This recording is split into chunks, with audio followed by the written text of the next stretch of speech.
Well, Alistair, thank you for joining me today. Many people will know you as the person behind the Dawkins delusion. You've written many more books besides. In fact, I can hardly keep up with the number of books you seem to be able to write. But many may not know your own background because you haven't always been a Christian. In fact, there was a period of your life when you were an atheist. Could you tell us about that? Yes. I grew up in Northern Ireland back in the 1960s. And I've lost my accent, but it was a very, very rough time. There was real religious tension between Protestant and Catholic. And also I was studying the natural sciences at school. I wanted to go on and study science at university. And I came to the conclusion, look, science says there's no God. End of discussion. And look at all this religious violence. No religion, no religious violence. It's easy. You go work it out. And so I was an atheist when I was a younger man. In fact, I'll go further than that and say I was actually really quite an aggressive atheist, someone who thought that religion was for losers. In fact, I sometimes get a bit nostalgic when I read Richard Dawkins because I think, I used to be like that. So it's really quite sweet in a way. But then everything changed. And what happened was I went up to Oxford University to study science in detail.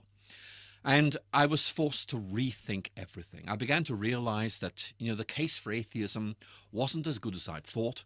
And also, Christianity, A, wasn't what I thought it was, and B, it turned out to be rather more exciting and interesting than I'd thought. And so, to cut a very long story short, in my first term at university, I said, this is for me. I want to be a Christian. I think it was an intellectual conversion. It was my mind suddenly saying, this is right. And as I've grown older, I've discovered there's a lot more to Christianity than simply being right. But actually, that was what captivated me in those days. And it still captivates me today.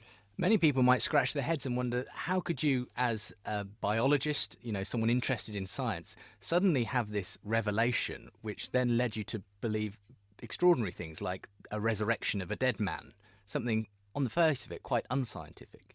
Well, I think that's right. I'd want to say that in many ways, I think one of the discoveries I made was that in the sciences, there are many things that scientists believe but can't actually prove to be true. And that sort of gave me permission to begin to think thoughts that I had thought were illicit, like there might be a God, there might be a deep meaning to life, that the way the world is might reflect a deeper meaning beyond it. And so there's no way that kind of way, simply moving from science to Christianity involved me suddenly saying, oh, the resurrection happened. It was much more beginning to consider this in detail, beginning to realize, this big picture makes an awful lot of sense. So it's gradually beginning to explore a different way of thinking, if you like, standing inside it, looking out from inside and saying, hey, this works. And beginning to realize this is something I could take very seriously indeed. I think one of your theological heroes might be C.S. Lewis. You quote him quite often, and there's a particular phrase that I've seen crop up time and again in your writings, which is where he talks about, I believe in the sun, not just because I see it, but because by it I see everything else. And that is an analogy. And so is that a sense in which the way Christianity appealed to you as not just seeing it in itself, but also seeing the whole world through its lens? Well, that's right. And obviously I've got a sort of affection for Lewis because, like me, he came from Belfast. And actually, like me, he was an atheist to begin with, then discovered faith, although he discovered faith a lot later in life than I did. But Lewis's quote, I think, is very, very good because he's saying, look, faith makes sense in itself, but it makes sense of everything else as well. And that's the way I feel about things. And in many ways, I keep quoting that bit of Lewis to indicate the intellectual robustness and vitality of faith. There's more to faith than that. But for me, that's what really matters. And what about atheism then? Because atheism is the worldview that you're interacting most with, it seems, at the moment. Is it, as it were, by contrast, an illogical point of view, or is it just as rational? It's just they have other reasons which they would posit as being the reason they don't believe in God. Well, I'd want to say I would never dismiss atheists as irrational or deluded. When someone starts using that kind of language, they've just lost the plot. I can't imagine who you're referring to. The point I'd want to make is that for me, atheism makes rational sense if you think that we are limited to what human reason can prove to be true.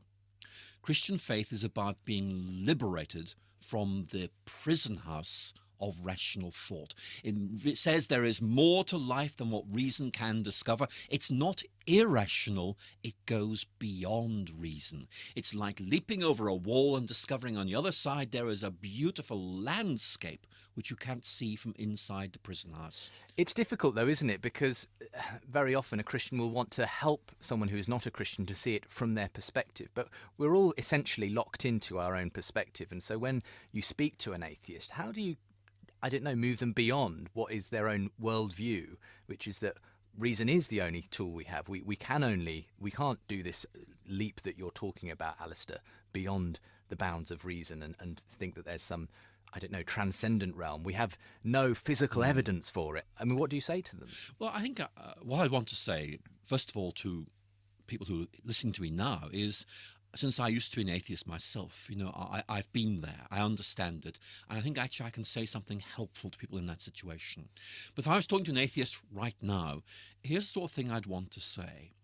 Maybe we need to trust our intuitions as much as our reason. This deep intuition so many people have that there must be more than what we see around us, that there's something deeper, something more significant, maybe just round the next corner, over the next hill. There's something there and we haven't found it yet.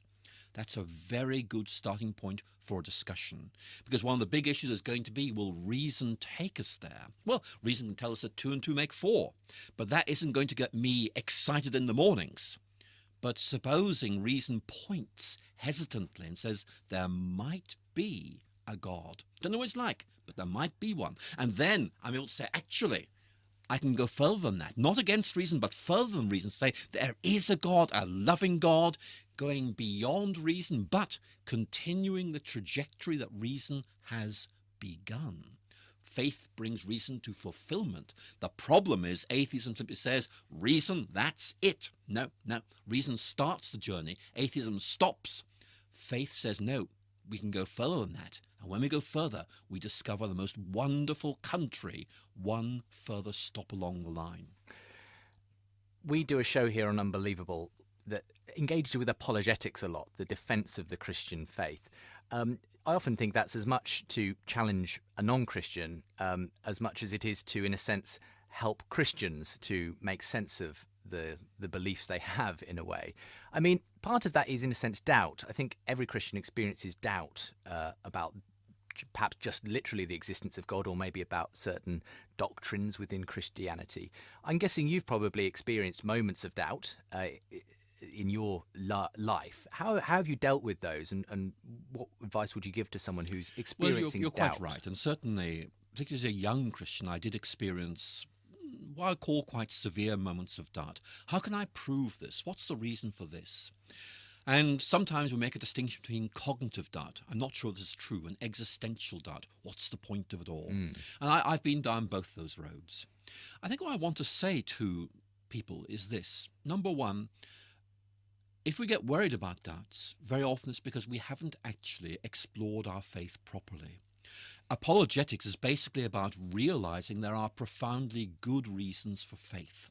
We need to know what those are, because it's good for us to know what the foundations of faith are, what its ramifications are. That's part of our discipleship of the mind, which is a normal part of the Christian life. And of course, you can see where I'm going from here.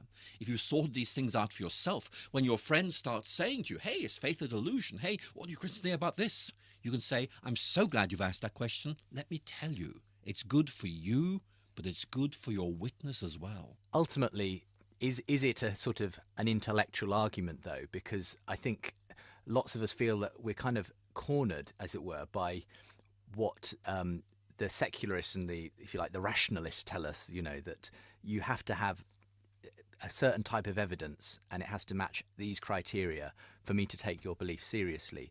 The vast majority of Christians haven't done that, don't have that background, and perhaps it would be impossible to produce evidence of the kind that they're asking for when it comes to justifying our beliefs. What is the answer to those who are, if you like, so sceptical as to, one feels, well, could anything I tell them or any miracle I could even show them actually convince them that their senses aren't just deceiving them or something? Well, I'm a very rational person, and so for me it's just very natural to engage in rational argument. But you know, it's not the only form of argument, and I'd go further and say it's not even the best. You think of Jesus meeting the disciples by the shores of Lake Galilee. Did he say, "Follow me for the following 6 very good rational reasons"? No. He just said, "Follow me." There is something intrinsically compelling about the person of Christ. Every Christian can tell the story of how they met Christ or how Christ has given a new direction to their life. Telling that story in our postmodern age is a wonderful way of witness. It's also a wonderful way of saying this is not just true, this is real. Because in our culture these days, the big question people are asking is not so much, is this true, but simply, will this work? And you know, anyone who's got a living faith can say, it certainly works for me. Let me tell you how I discovered it and how it makes sense of things. Let me encourage people to feel empowered. There are lots of ways of bearing witness to your faith. Rational arguments, one of them. Maybe that's where the new atheism is, because it's so rationalist. But most ordinary people aren't there at all. They know reason has its limits. They're looking for something that's going to change their lives. All of us can tell of how the gospel gives our lives, direction, purpose and excitement. Well, thank you very much, and I hope you continue to tell your story as well as to make sense of the world around you through it. And thank you for being with me today, Alistair. Justin, a pleasure.